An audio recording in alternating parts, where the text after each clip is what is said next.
mbola hoaratsika ato anatin'ny vaovao-tsairany moa zany ho amin'ny rapitso sy ny ravakapitso ny akon'ireny fankalazana ny feti-pirenena malagasy ireny. Resaka fahasalamana indraytsika matotra ny fiaramiasa eo ministère ny fahasalamana sy ny agence française de développement eo amin'ny resaka famatsim-bola satria afaka manampisa indray ireo mpiasan'ny fahasalamana any amin'ireny faritra misy azy ireny ny ministère amin'izao fotoana izao ary avy amin'izay famatsim-bola avy amin'ny AFD zay no nahafana nanao izay. Mino vololo-tahina no mitatitra antsika ny vaovao eo amin'ny sariny Toutsan François. Lanonana tsotsotra no nitanterahina tao amin'ny ministera ny fahasalamana etsy Ambohidao omaly volakandro ho fampahafantarana azy 20 Menada mpitsabo anestésiste nanao fanekena an-tsitrapo hiasa any amin'ny CHB2 voakilasy ho farany lavitra sady mijaly mpitsabo.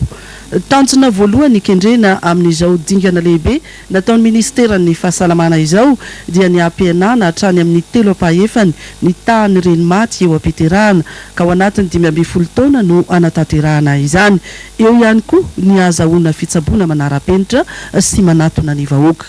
Androany zany no tsofana rano andreo anesthésiste réanimateur zay navita fiofanana taon'ny SPC tetsy Befilatanana. Ireo mpitsabo mpanampy ireo zany dia andeha any amin'ireny le hôpitaly distrika zay afaka manao ny césarienne. Nanazava ny antony zao dingana lehibe zao kosa ny talen'ny kabinetra ny ministera ny fahasalamana. Ny fanjakana moa dia niezaka mba anatratra izay fahatarana amin'ny fanametahana ny ireo mpitsabo mpanampy any amin'ny faritra lavitra indrindra zay.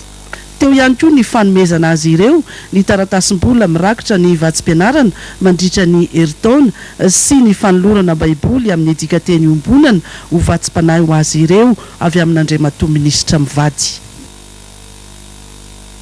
Tamin'ity herinandro ity tsika dia nanaraka fanadidina mikasika ny fiahina ara-tsosialy niarahana tamin'ny Fi Andrianarson ka ny horesahany androany dia mikasika ny fiahina ara-tsosialy ireo mpiasa any amin'ny commune Ambonivohitry Sainte